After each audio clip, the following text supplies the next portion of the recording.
Robin has some competition in the team buffer market, and their name is TRIBBIE. And today, I'm going to go over everything you need to know about TRIBBIE, from what she does to how to build her. My name is Braxophone, but you can call me Brax, and let's talk about TRIBBIE.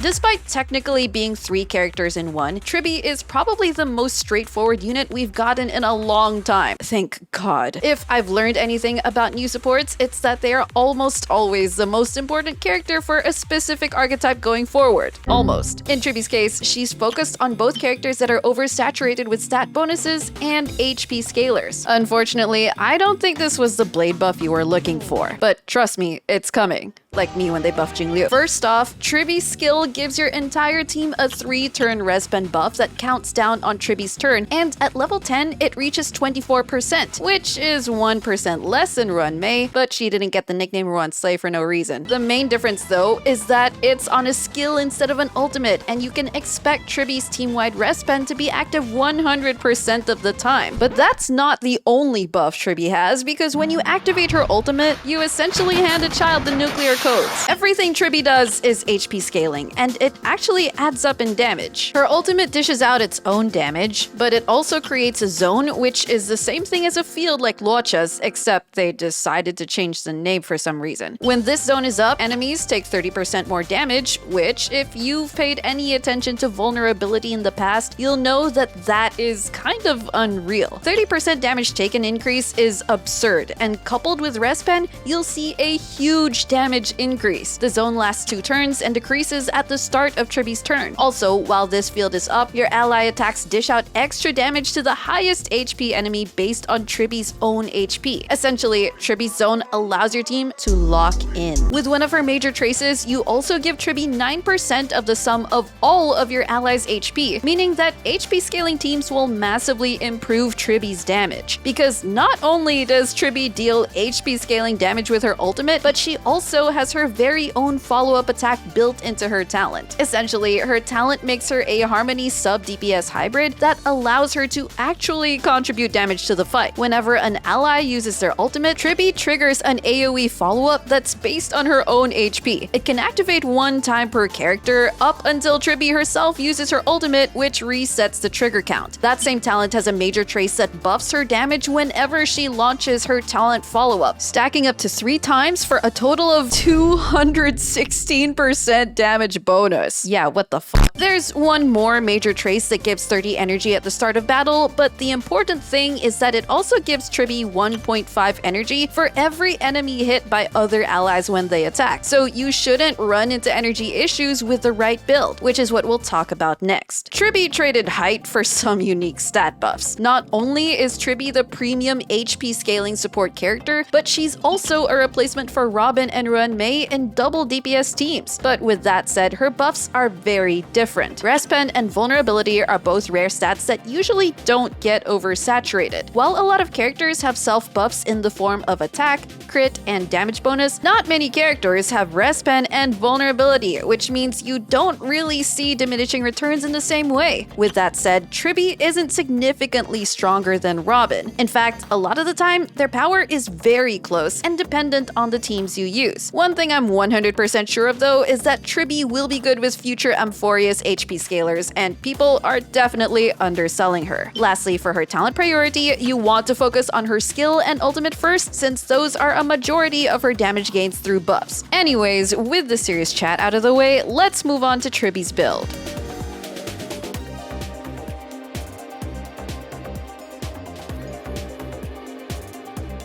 TRIBBIE is great because the 3 of them are sunshine, rainbows, and bombs. Because TRIBBIE actually does damage, their build does matter a little bit, but not in the same way as other supports. You don't have specific speed, effect res, or break effect thresholds to hit for a general use build. You really only need to throw on some crit and HP with a bit of energy regen if you don't have her signature light code. But first, let's go over sets. The brand new Poet of Morning Collapse is what I'd recommend if you're gonna farm new pieces, since it gives a quantum damage bonus while also decreasing speed and giving a ton of crit rate. It might seem weird to decrease Tribbie's speed, but keep in mind that Tribbie gains energy from allies, and because her ultimate only costs 120 energy, she actually doesn't need to take too many turns. Playing her slow will let you maintain her 2-turn zone and 3-turn skill easily. However, you can also opt to play her faster to try and enable more uses of the Dance Dance Dance light cone by ulting more overall, as well as generate more skill points throughout the fight from basic attacks. If you opt for a faster Tribbie, you can mix HP and speed pieces as necessary, including things like 2-piece Messenger and 2-piece Longevous Disciple. If you're zero cycling, you can even go for 141.5 speed Tribbie with 4-piece Eagle for action forward and S5 Dance Dance Dance. But I'd only do that if you actually know what you're doing. Tribbie's relic pieces are pretty flexible overall, but there's also her planar ornament sets to choose from, which there are also so many of. If you want to be safe with ER and get Tribbie an earlier action, then Von Whack is a pretty safe bet for a planar set. But with that said, you can also run Lushaka for that ER with an attack percent buff on your leftmost unit, or Fleet of the Ageless for an attack buff for your whole team while also giving Tribbie some more HP. There's also the brand new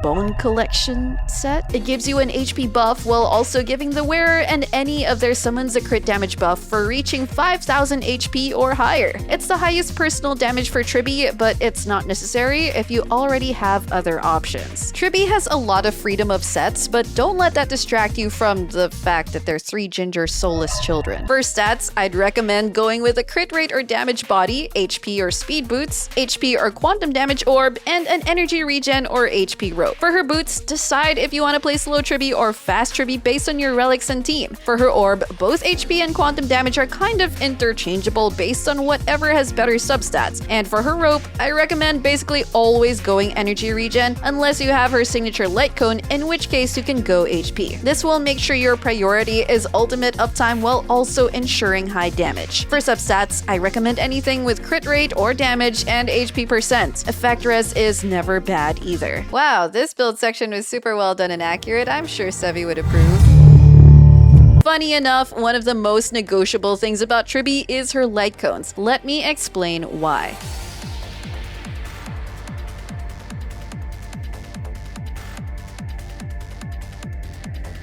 Fellas, if your neighbor knocks on your door and tries to blow you up, that's not your neighbor, that's Tribbios in a trench coat. Go ahead and punt them and be on your way. Okay, so technically, the best thing on paper is Tribbie's signature light cone for the bonuses to your allies' crit damage, as well as the personal crit damage it gives to Tribbie. There's also the biggest benefit to Tribbie, which is the energy it gives her when launching a follow-up attack. The energy is 12, which is older than Tribbie looks. Running her signature lets you run HP rope as well, which really helps you put the harm in harmony. Also, if for some reason you have run May's signature light cone, that one is also pretty strong. But with that said, in some instances, Dance Dance Dance can be even better in Memory of Chaos for saving you a cycle with its team action forward. I highly recommend Dance Dance Dance if you have it, since Tribbie is already solid without her light cone. Other options include But the Battle Isn't Over for the extra ER. With super impositions and an ER planar set, you can technically run HP rope and not run into energy issues, but it's also good with an ER rope since it has a 5-star base HP. If you're playing Tribbie with another Quantum, Planetary Rendezvous is great for the damage bonus it gives to those characters, and it has a very high base HP stat. Poised to Bloom can also work for its buffs with same path characters like the Herta and whoever she's kissing. I also want to give a shout out to Memories of the Past and my boy Meshing Cogs for being absolutely coggers.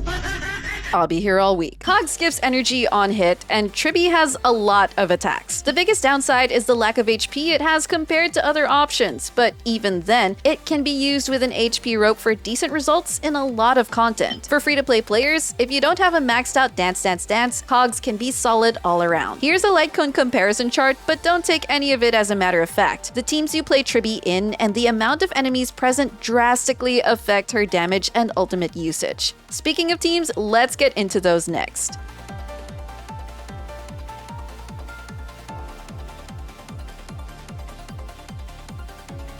Yeah, so TRIBBIE kinda works with everyone and nothing here really matters. The big question on everyone's mind is TRIBBIE better than Robin? Robin has been the premier dual DPS support and sometimes even hypercarry support from her debut all the way up to Remembrance MC. And still, in a lot of instances, she mogs MC. Funny enough, E0S0 TRIBBIE and E0S0 Robin have really similar team contributions. The buffs are different and TRIBBIE doesn't give action forward, but somehow in most combat simulations run for this video, TRIBBIE and Robin almost always finish at the same time. And if you pull Robin E1, you get TRIBBIE. While Robin is still one of the greatest pulls of all time, TRIBBIE is going to be better than Robin with a lot of the newer units, specifically because the new units tend to lean towards a lot of self-buffs, but none of them are giving your team res pen and giving enemies 30% vulnerability. TRIBBIE plays best with HP scaling units since her damage is somewhat dependent on your allies' HP stats. But with that said, she works incredibly well with most dual DPS teams and also as a solo harmony buffer. The most notable teams she has is the Hag team featuring the one and only Herta, another erudition character like Jade or Serval, and a sustainer like Lingsha. Because TRIBBIE gets so much energy and so many ultimates as well as AoE follow-up attacks, she's an effective battery for Thurta and a force to be reckoned with. Alternative team name, 3 kids and 3 moms. This is TRIBBIE's best team at the moment, but that's not going to last long, because with the new Relics that's releasing, it's likely we'll see a bunch more HP scaling characters, and TRIBBIE's damage benefits more from them. On top of that, with so many characters doing self-buffs and over-the-top party buffs since Amphorius launched, TRIBBIE's res pen and vulnerability she applies is getting more and more beneficial. Essentially, the more we see stat power creep, the stronger TRIBBIE gets. This means if characters like Mayday and Casters scale on HP, for example, TRIBBIE will likely be their best support. TRIBBIE also works with most other dual DPS teams, including Fart Team, which just turns into Fat's team. The child must have eaten the bird. Anywhere you could put Robin, you can put TRIBBIE. Her buffs are universally good. There may be some instances where Remembrance MC is stronger and some instances where Robin beats out TRIBBIE, but expect for a lot of Amphorius for TRIBBIE to be on top. And if you have E1 TRIBBIE, expect her to always be on top. She's even powerful in break teams, almost competitive with Run Mei. It's hard to think of a situation where TRIBBIE is bad. Oh, and I forgot to do one, so here's an Aglaya team for those of you coping. If you have Sunday and Huohuo, it's pretty good. If you don't, then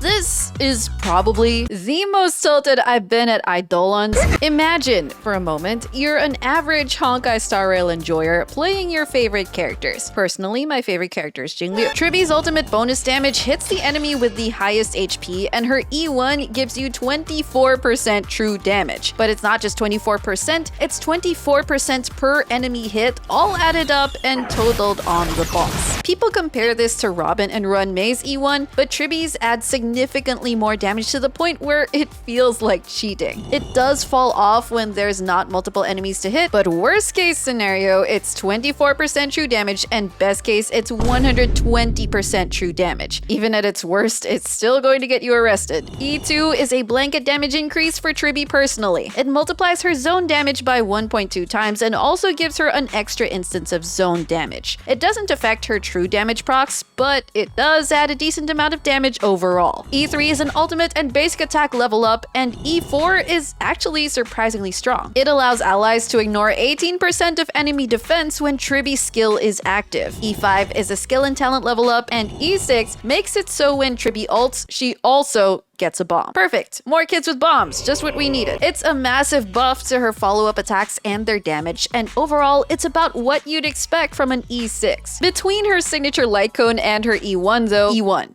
The answer is E1. It's way too strong, there's not even a reason to think about it. TRIBBIE's E1 is an industry plant. They want you to look at it and pull to make the game easier, but it has no business being there. It's clearly bait to make clearing endgame easier. But you know just as well as I do that if you pull TRIBBIE's E1, it's gonna make the game too easy and you're gonna be bored until they double the HP and MOC again. So here's a visual comparison of TRIBBIE's Eidolon benefits. But keep in mind guys, her value value can change significantly based on the team. If you're gonna pull, E1 of a support Tribbie is a good one, but personally, I'd be saving for Casterus, and the Fate collab that will surely have Rin in it.